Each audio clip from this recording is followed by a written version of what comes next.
ও চতুর শিয়াল। একবার টুনি তার সন্তানদের জন্য বনের ধারে একটি সুন্দর বেগুন ক্ষেতে বাসা তৈরি করেছিল। সেই ক্ষেতের মালিক ছিল এক কৃষক, কিন্তু ক্ষেতের পাশে এক ধূর্ত শিয়ালও বাস করত। শিয়ালটা সব সময় সুযোগ খুঁজত কিভাবে টুনির ছানাদের খাওয়া যায়। একদিন শিয়াল গাছের নিচে এসে মিষ্টি সুরে বলল, টুনি দিদি, ও টুনি দিদি, তোমার ছানারা কেমন আছে? একবার নিচে নিয়ে এসো না, একটু আদর করি। টুনি ছিল খুব বুদ্ধিমান।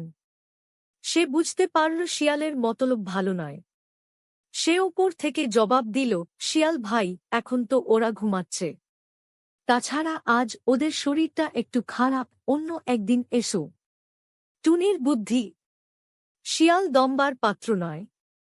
সে রোজ আসতে লাগল। তখন টুনি এক বুদ্ধি খাটাল। সে জানত কৃষক ক্ষেতে শিয়াল তাড়ানোর জন্য একটা ফাঁদ পেতে রেখেছে।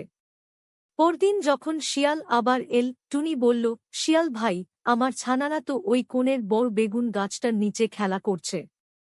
তুমি সেখানে গিয়ে ওদের সারপ্রাইজ দাও। লোভী শিয়াল আর কিছু না ভেবেই দৌড়ে সেই কোণে গেল। কিন্তু সেখানে ছানাদের বদলে ছিল কৃষকের পেতে রাখা বড় একটা জাল। শিয়াল পা বাড়ানো মাত্রই জালের ভেতরে আটকে গেল। সে যতই ছট করে, জাল তত বেশি জড়িয়ে যায়। উপসংহার: শিয়ালকে আটকে যেতে দেখে টুনি মুচকি হেসে বলল, পরের ক্ষতি করতে চাইলে নিজেরই ক্ষতি হয়। শিয়াল ভাই, কৃষক এসে শিয়ালকে পাকড়াও করল এবং টুনি তার ছানাদের নিয়ে মনের সুখে থাকতে লাগল।